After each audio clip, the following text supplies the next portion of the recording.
Tanong, tayo ba'y may kapanatagan ng kalooban? Alam ba natin yung mga dapat nating gawin? Baka naman tayo, kapag ka nainis, wala na, ayaw nang gawin kung ano yung dapat gawin. Baka naman tayo, kapag may nakasamaan ng loob, para na tayo napaparalyze, hindi na natin kayang kumilos. Baka tayo, kapag nagalit, parang hindi na tayo mapakinabangan. Ang paalala sa atin ng Panginoon ngayon, ipanatag natin ang ating kalooban. Pwedeng makaramdam tayo ng inis, pwedeng makaramdam tayo ng lungkot, pwedeng makaramdam tayo ng galit, pwedeng makaramdam tayo ng labis na kasiyahan. Pero anuman ang maramdaman natin sa loob ng linggong ito o sa araw na ito, tandaan natin na lahat ng nararamdaman natin pwede nating ilagay sa kamay ni Jesus. At sa Kanya, makatagpo nawa tayo ng kapanatagan ng puso. Dahil sa kapanatagan ng puso, doon lamang tayo magkakaroon ng maayos sa pag-iisip at doon lamang tayo makapagpapasya ng maayos.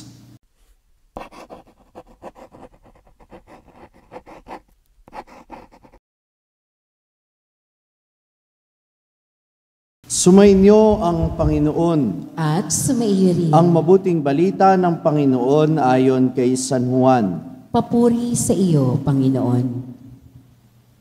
Noong panahong iyon, sinabi ng mga alagad kay Jesus, "Ngayon po'y tuwiran na ang inyong pangungusap sa amin at hindi na patalinghaga. Alam na naming batid ninyo ang lahat ng bagay at hindi na kailangang tanungin ninyo man. Dahil dito, naniniwala kaming kayo ay mula sa Diyos." Sumagot si Jesus, "Naniniwala na ba kayo ngayon? Darating ang oras at ngayon na nga na magkakawatak-watak kayo, magkakanya-kanyang lakad kayo at iiwan ninyo ako. Gayon may hindi ako nag-iisa sapagkat kasama ko ang Ama. Sinabi ko ito sa inyo upang kayo'y magkaroon ng kapayapaan sa pakikipag-isa sa akin. Mayroon kayong kapighatian dito sa sanlibutan, ngunit lakasan ninyo ang inyong loob na pagtagumpayan ko na ang sanlibutan." Ang mabuting balita ng Panginoon. Pinupuri ka namin, Panginoong Hesukristo. Magandang umaga po sa inyong lahat. Mga kapatid, ngayon ay inaalala natin yung pagpapakita ng mahal na Birhen sa Fatima.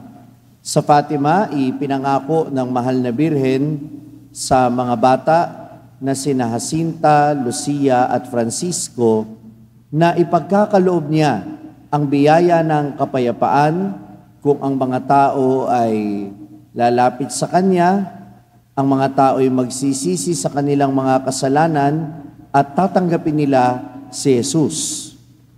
Dahil ang totoo, ang kapayapaan ay matatagpuan lang naman talaga kay Jesus.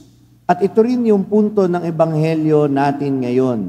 Ang sabi ni Jesus, ang mga alagad ay makakatagpo lamang ng kapanatagan kapag sila ay napanatag na sa Kanya.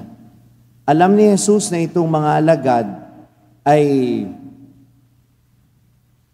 hindi pa gano'n naiintindihan yung Kanyang daranasing paghihirap, kamatayan at muling pagkabuhay, sapagkat itong mga pangungusap na ito ay sinasabi niya bago siya magpakasakit at bago siya mamatay sa krus.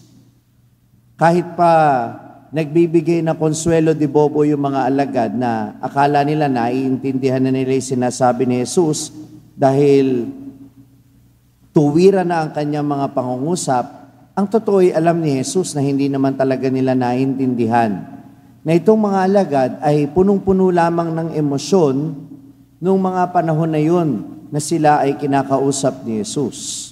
Alam naman ninyo ang tao kapag punong-puno ng emosyon.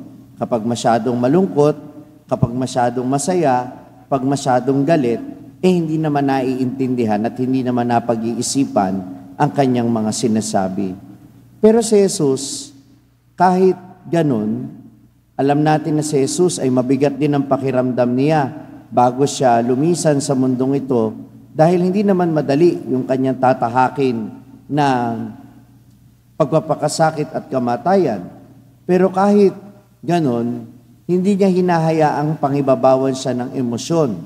Bagkus, ipinakita niya sa kanila na panatag pa rin ang kalooban niya sapagkat alam ni Jesus na yung kanyang gagawin, sa kanyang gagawin, hindi siya pababayaan ng Ama. Alam ni Jesus yung magandang layunin niya sa kanyang gagawin, kaya panatag yung kalooban niya, meron siyang kapayapaan. Ngayong pinasisimulan natin ang buong linggo, ngayong araw ng Lunes, tanong, tayo ba'y may kapanatagan ng kalooban?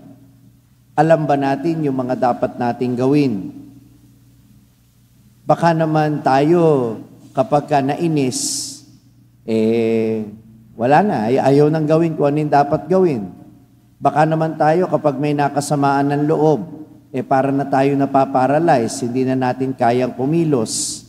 Baka tayo, kapag nagalit, parang hindi na tayo mapakinabangan.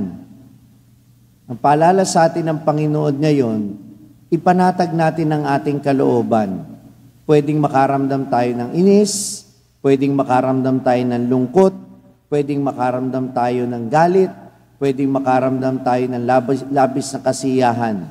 Pero anuman ang maramdaman natin sa loob ng linggong ito o sa araw na ito, tandaan natin na lahat ng nararamdaman natin pwede nating ilagay sa kamay ni Jesus. At sa Kanya, makatagpo nawa tayo ng kapanatagan ng puso. Dahil sa kapanatagan ng puso, doon lamang tayo magkakaroon ng maayos sa pag-iisip at doon lamang tayo makapagpapasya ng maayos. Sa mahal na Birhen ng Fatima, lumapit tayo. Isuko natin sa Kanya ang lahat ng mga alalahanin natin at sana sa araw na ito, maisip natin ang tunay na pagsisisi sa ating mga kasalanan at kagaya ng pangako niya sa ating kagaya ng pangako niya sa mga bata sa Fatima, mararanasan din natin ang kapayapaan na nagmumula sa ating kapanatagan kay Jesus. Amen. Na-inspire ka ba sa narinig mong mensahe ng ating pagninilay ngayon? Abay, wag mong sarilinin yan. Ibahagi mo, ishare mo ang message ito sa iyong mga pamilya at mga kaibigan. Sabi nga namin dito sa SMS, share the message of salvation. At huwag mo kalimutan na mag-subscribe dito sa ating YouTube channel para manatili kang updated sa mga contents natin. At bisitahin din at i-like ang ating iba pang mga social media platforms sa TikTok, Facebook, at Instagram. Hanapin lamang ang Sa Madaling Sabi ni Father Franz Dizon. Papapakinggan din po ninyo ang araw-araw kong pagninilay sa #1 Catholic meditation app sa mundo na ginagamit na ngayon ng 2 milyon mahigit na mga Pilipino sa buong mundo. Ito ang Hallow app. Kung ida-download ninyo ito ngayon ng libre, ay makaka-access pa kayo sa 10,000 plus contents nito sa loob ng 90 days. Gamitin lamang ang code na FRFRANZ o Father Franz. hallow.com/FRFRANZ. At sama-sama po tayong magpalalim ng ating pananampalataya at uulitin ko, ibahagi natin ito sa iba. Muli, ako po si Father Franz Dizon at ito po ang Sa Madaling Sabi, sharing the message of salvation.